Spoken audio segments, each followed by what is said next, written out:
Bethany Baptist Church, Hannah Hill, Church of God of Prophecy, Sea Grape, Central Zion Baptist Church, Pinedale, Church of God of Prophecy, Pinedale, Bethel Baptist Church, Pinedale, New Mount Olivet Baptist Church, Holmes's Rock, 8 Mile Rock Gymnasium, 8 Mile Rock, Grand Bahama Central District, Foster B. Pestina Hall, Christ the King Church, Special Needs Shelter, East Atlantic Drive, Church of the Ascension, West Beach Drive and Arden Forest Road, Central Church of God, Coral Road, First Baptist Church, Columbus Drive, Shiloh Seventh-day Adventist Church, Sandcombe Road, Evangeline Jervis, Hurricane Shelter, Anita Doherty Drive, Beachway Drive, and Gambia Drive, Revelation Apostolic International Church, Jobson Avenue, New Life Worship Center, Coral Road, Calvary Temple Assembly of God,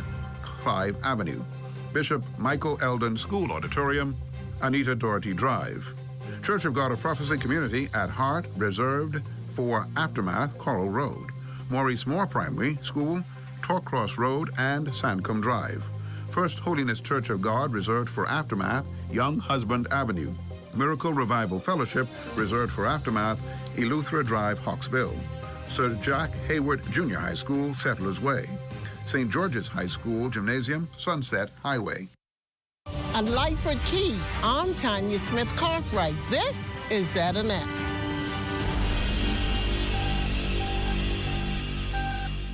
ZNS News is brought to you by the new BTC. Fiber is here. Faster, stronger, more reliable. Together, we are unstoppable. Switch today. Coming up in the Bahamas tonight, the weekend edition, Arak Key's iconic fish fry left in ruins after a fierce early morning blaze tears through its western strip. Stay tuned for team coverage. Plus, the massive Brooklyn Bridge barge that was stuck on an Abaco reef has now been refloated. In sports, the Bahamas Archery Federation hosting its inaugural archery in the school's national championships. Tonight, the National Report starts now.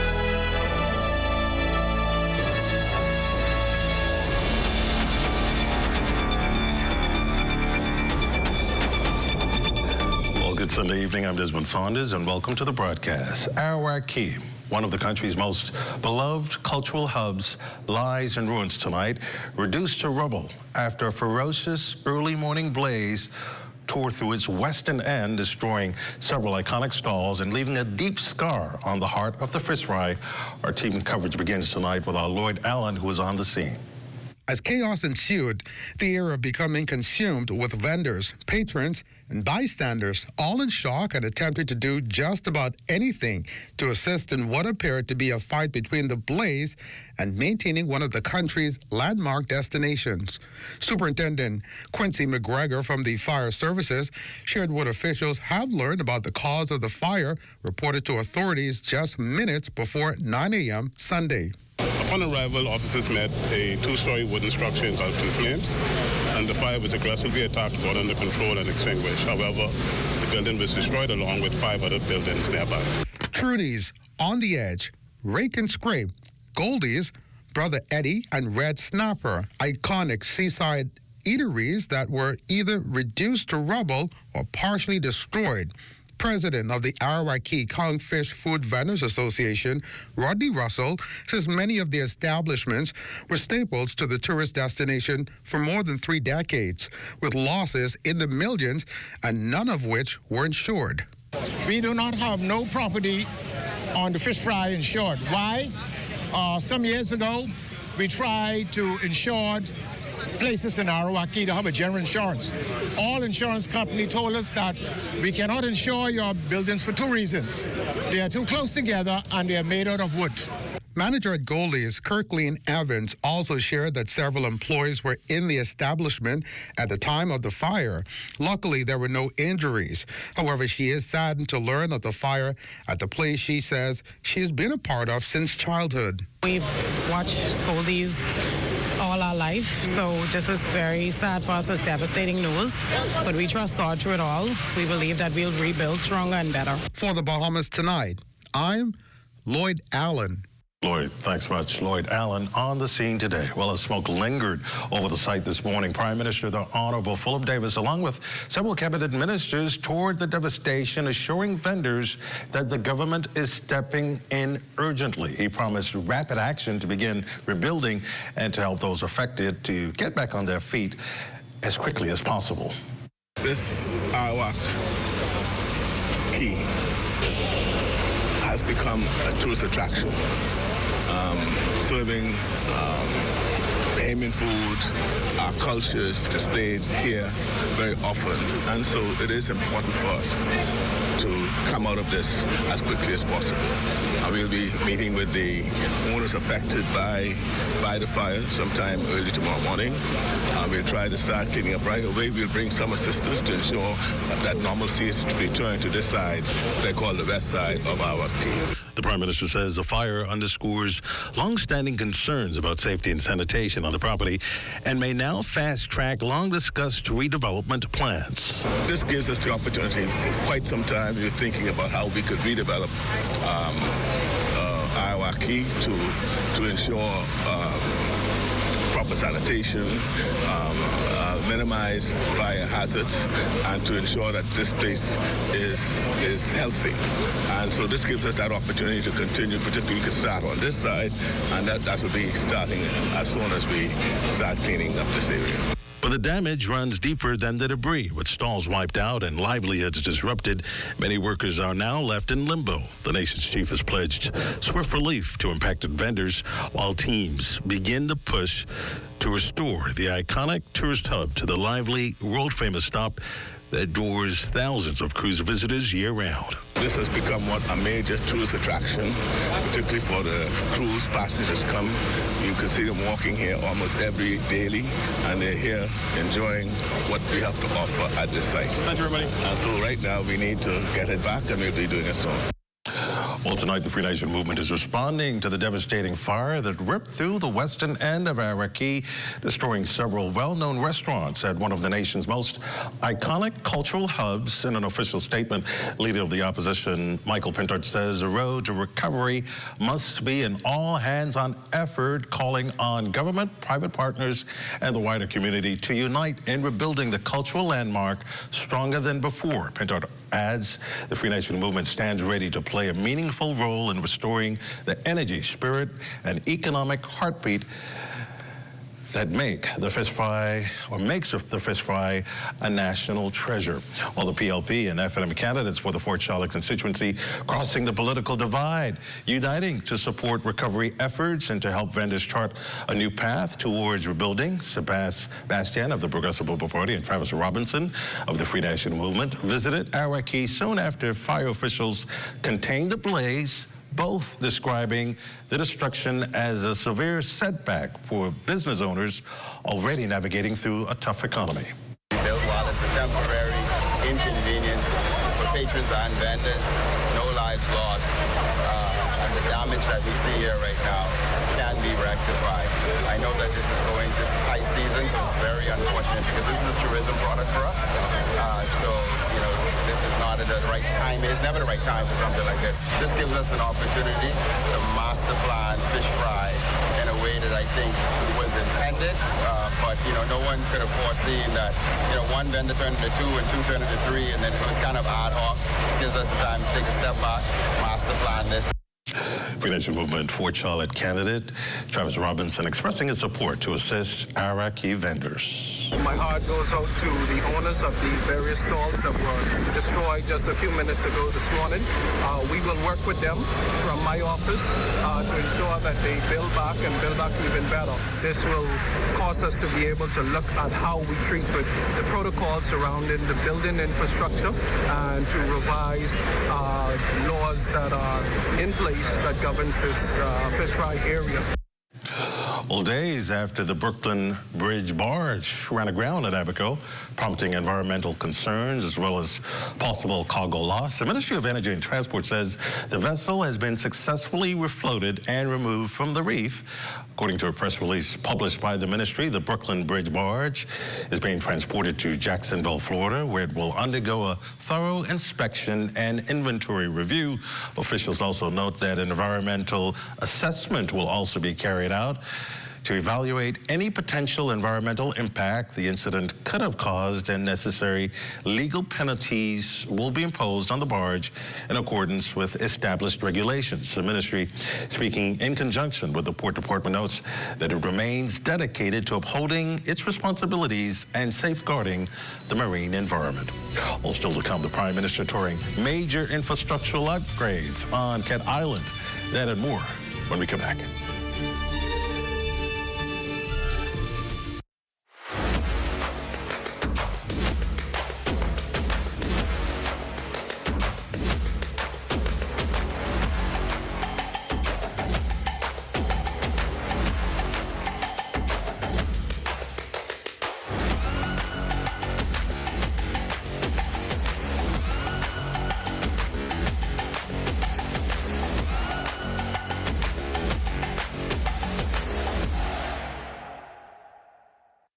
Termites and need to get rid of them fast, trust Rent-A-Kill Initial. With over 60 years experience in the Bahamas, the global brand, training, and expertise can't be beat. Only Rent-A-Kill Initial gives you a 3-year warranty and payment plan options on termite fumigation.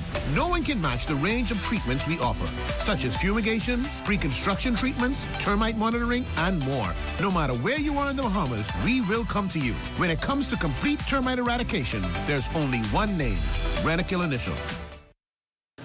Prime Minister, the Honorable Philip Davis, was on Cat Island, where he inspected ongoing works at the island's 2 airports, works that the Prime Minister believes are important to ensuring accessibility and growth for all islands across the country. Cobalt Python reports. In New Bight, construction is progressing on a 21,000-square-foot terminal building. When complete, it will be state-of-the-art, accommodating immigration and customs and various airlines. Along with the construction of this new terminal building, a fire and watchtower. Its developer, Bishop Anthony Roca, couldn't be more pleased with the work done. There's no other airport in the Commonwealth of the Bahamas has this type of design. And that's one of the most powerful features, because we have daylight system coming into this airport. A lot of lights and the things that the Agitech has drawn make it so special and unique. Prime Minister, the Honorable Philip Davis, led a delegation to tour the work taking place on his home island last week, and even he sounded impressed with its progress. We are building for the future, taking into mind resilience and sustainable development. So this edifice will also have solar to help with the power generation for this property and to reduce our carbon footprints. In the north, the nearly 7,500-square-foot airstrip and accompanying apron are near complete at the Arthurstown Airport. Stanley Webb of North Cat Island Construction is expecting the work his team is doing in constructing a new terminal building will be completed by early in the new year. Right now, we at the construction point of it, we at bell course, we pouring the bell today.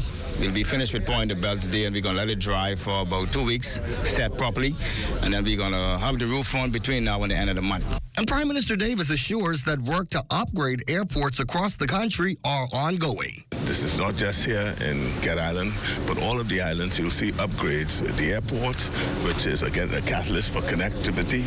And what better way to have people coming to the island to ensuring that they could get there. You do that by ensuring that you have proper docks, proper airports, and runway. For the Bahamas Tonight, I'm Corbell Pyfrom.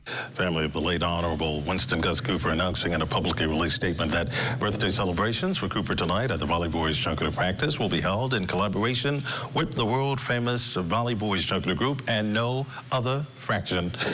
Cassandra Cooper, widow of the late Gus Cooper, acknowledging that her husband was a man of tradition, decency, and honor, values that remain deeply embedded in the spirit, actions, and legacy of the Valley Boys under the leadership of Chairman Brian Adderley. The Cooper family goes on to state that any celebration or activity occurring outside of the world-famous Valley Boys is not supported by any member of the family and is instead an attempt to manipulate, misrepresent, or weaponize the Cooper name, which belongs to the Bahamian people. Well, switching gears tonight, just days before the Golden Owls by-election, the Coalition of Independents held a motorcade Saturday, rallying supporters and strengthening its presence on the streets. The party's Golden Owls candidate, Brian Roll, says the motorcade is not just a show of visibility, but also a reminder of what Bahamians must continue to protect. How many of us have the financial means to pack up our family and move to a different country and survive for at least 6 months if this country gets really, really bad? Not many of us can do that. So definitely, people, we have to protect what we have. Then the Stoller Sports is up next. Our company offers a simple philosophy, open hands. What do open hands mean? If you keep your hands closed, nothing comes in, nothing goes out. If you keep your hands open, a lot of things comes in, a lot of things goes out. We cannot expect to be a successful company without blessing our community and blessing our country. My good friend and valued client, Dominic Stirrup, approached me following a meeting we had and told me of the idea that he had of feeding 10,000 Bahamians on Thanksgiving. There was a lot of details to put together, had to figure out how to get it done. But at the end, it was worth it. At the end, it gave me a heart of gratitude to know that our company is reaching out to so many persons. We invite you on a journey to witness an extraordinary chapter in the story of the Bahamas Striping Group of Companies, a tale of compassion, unity, and the true spirit of Thanksgiving. I worked hard every single day, from primary school into secondary school. My name is Darren Pickstock. I started to work at Atlantis as a space cleaner. Nobody could beat me. I took pride in my job. After that, I went to the UK to study law. I'm very proud of my work in the Senate, my advocacy for suicide prevention, my record in empowering young people, and also food security. I'm the chairman of the Bahamas Agricultural and Industrial Corporation. I believe that it is important for us to feed ourselves. So I see that as a national security issue. The government has done a lot, but the reality is there is a lot more to be done. The cost of living is always increasing, and so to be able to bring down the cost of food will assist people in being able to eat properly. Investing in Bahamians is important, extremely important. It is about opening the door. People just want an opportunity. I am very result-driven, and that is what Golden Isles will see me as. What's trending in business? Who's making major money moves? And how's it shaping your future? This is Economics, your front row seat to the biggest stories in business, innovation, and finance. Powered by the Sand Dollar, the digital currency of the Central Bank of the Bahamas. It's fast, secure, Bahamian. We're breaking down the numbers, the news, and what it means to you. Tune in every Thursday at 6 p.m. for the trends, the insights, and the stories that matter. Get informed, get inspired, get in the mix with Economics.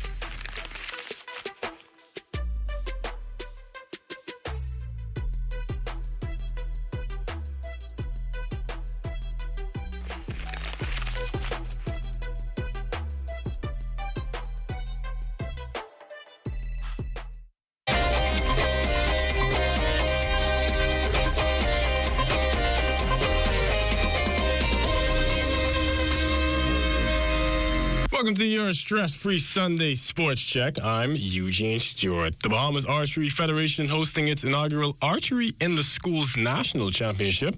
The event hosted at the AF Adley Gym aims to provide an outlet for all through the sport and to ensure inclusivity for all schools involved. The archers who are competing today, they are members of clubs in the federation.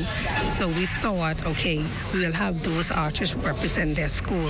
So some of the principals are here as well, and they were invited to bring out a contingent of persons to support their athlete and to see what archery is actually about.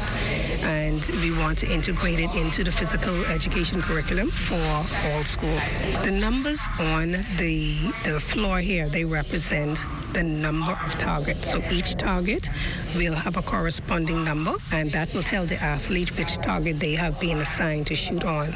Because we have such a large contingent of athletes, not everyone will be able to shoot at the same time. So we have a formula. We have them categorized into A, B, and C, D.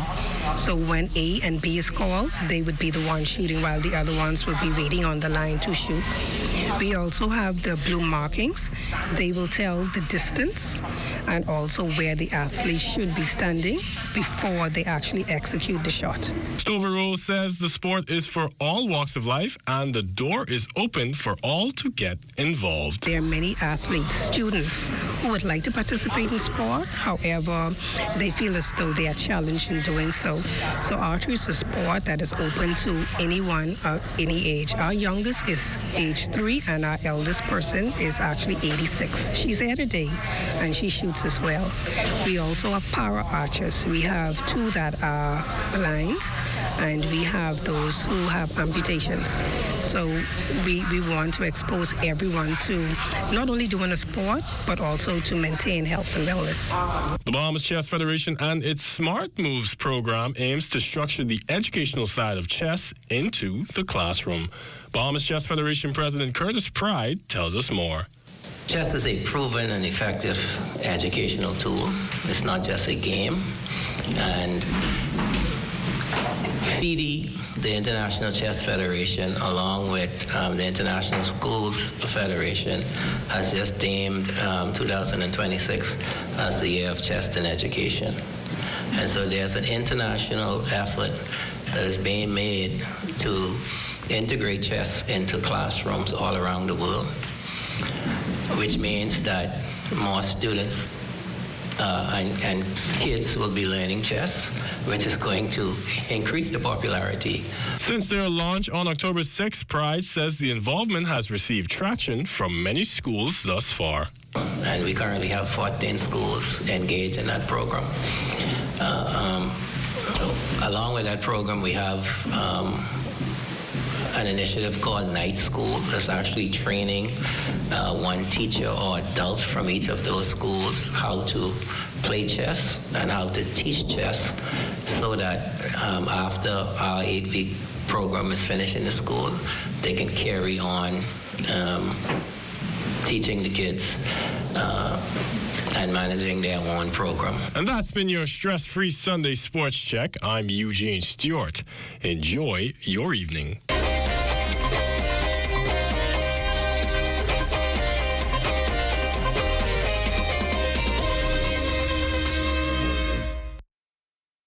It's MSME Month, a time to celebrate innovation, resilience, and vision of Bahamian entrepreneurs. And what better way to mark the moment than with a brand new episode of the Small Business Development Center's Business Blueprint, Trade Winds Part 2, airing Monday, November 17th at 9 p.m. This episode builds on our earlier conversation about trade and explores how engaging in international commerce can expand market access, diversify revenue, and create long-term sustainability for small businesses. Join guest Raquel Pinder, Director of Trade and Industry at the Ministry of Economic Affairs, and Sid Ferguson, Principal at Covenant Legal Services, as they unpack real-world strategies for Bahamian entrepreneurs ready to go global. It's more than just business. It's about building a stronger and more connected Bahamian economy. That's the SBDC's Business Blueprint, Monday, November 17th at 9 p.m. on ZNS TV 13. Proudly sponsored by the Bank of the Bahamas.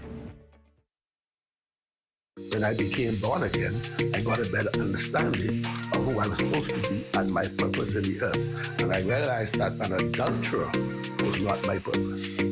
This coming Monday on ZNS Television, Taking Social Services to the People celebrates the Bahamian male and discusses how they play a vital role in changing the landscape of Bahamian society. Tune in this coming Monday at 9 p.m. on ZNS Television for Taking Social Services to the People. In 1953, the United States began using a female name for storms. And by 1978, both male and female names were used to identify northern Pacific storms. This was then adopted in 1979 for storms in the Atlantic Basin. The National Hurricane Center does not control the naming of tropical storms. Instead, there is a strict procedure established by the World's Meteorological Organization for Atlantic hurricanes. There is a list of male and female names which are used on a 6-year rotation. The only time that there is a change is if the storm is so deadly or costly that the future use of its name on a different storm would be inappropriate. These are the names of the storms for the 2025 Atlantic hurricane season. Andrea, Barry, Chantal, Dexter, Aaron, Fernand, Gabrielle, Umberto, Imelda, Jerry, Karen, Lorenzo, Melissa, Nestor, Olga, Pablo, Rebecca, Sebastian, Tanya, Van, Wendy. This public service announcement was brought to you by the Broadcasting Corporation of the Bahamas in conjunction with the Disaster Risk Management Authority.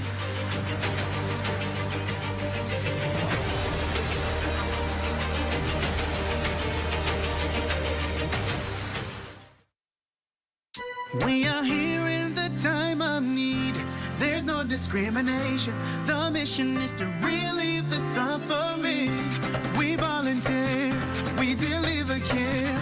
With donors and partners, we're always here to turn compassion into action. Protecting life and health with our training throughout the years. We empower to heal the world. There is hope, assistance with disasters. There is shelter and love for our people. We can work together to help those in need. So volunteer with us and donate to show you care. There is hope, assistance with disasters. There is shelter and love for our people. We can work together to help those in need. So volunteer with us and donate to show you care. Together, let's build a more resilient Bahamas. Community farming for food security. Climate programs suited for our island country. Together, let's build a more resilient Bahamas. This message brought to you by the Bahamas Red Cross Society in conjunction with the Broadcasting Corporation of the Bahamas.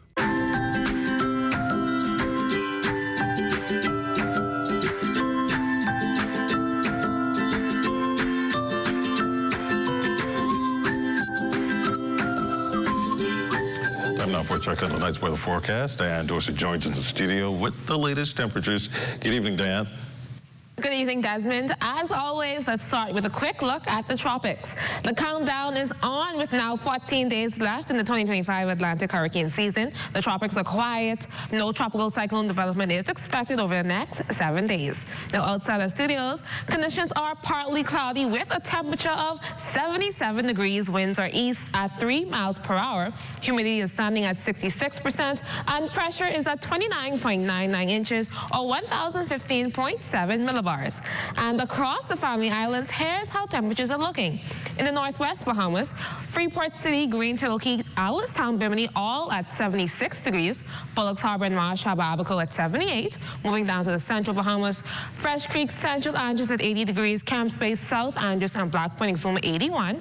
Harbor Island at 76. Rock Sunny, Luther 78. And for Arthurstown, Kid Island, Georgetown, Exuma, Rumkey and San Salvador, all at 80 degrees. And for our southernmost islands, Clarencetown, Crooked Island, Ragged Island at 81 degrees. Betsy Bay and Athens at 84, Matthew Taninago 81, and for the Turks and Caicos Islands, 82 degrees.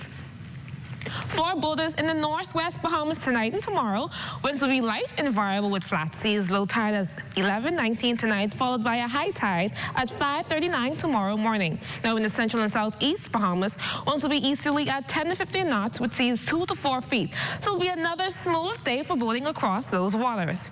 Our satellite picture still showing those lingering clouds over the southeast Bahamas and the Turks and Caicos, which may bring about a couple of showers. Elsewhere, those skies are mostly clear. Now tonight, you can expect a temperature of 68 degrees with mostly clear skies, and tomorrow, mostly sunny with a temperature of 81 degrees. Now looking ahead to your extended weather forecast, expect a lovely week with sunny days and very mild nights throughout the islands. It's a start to another week, and I hope you have a great one. Desmond. Well, thanks, Diana. Before we end our newscast, information for you for the advanced poll. And this is some good information, very important and critical information for you for the advanced poll that we want you to keep in mind. In the event you cannot find your voter's card, or you can still vote using a passport, driver's license, or national insurance smart card. In terms of the time off to vote, an employee registered as a voter in the Golden Isles constituency is entitled to 2 hours to vote in addition to an hour for lunch. Employees cannot deduct pay or other remuneration. In such a case, should this happen, he or she will be fined $1,000 or jailed for a period not exceeding 6 months. Well, that's going to do it for the Bahamas tonight, the weekend edition. Thank you so much for making ZNS your first choice for news and information, as only the sun covers the Bahamas better than ZNS. On behalf of the entire team, thanks for watching. Have a good night.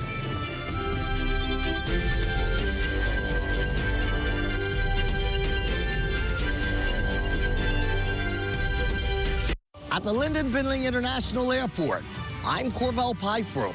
This is ZNS.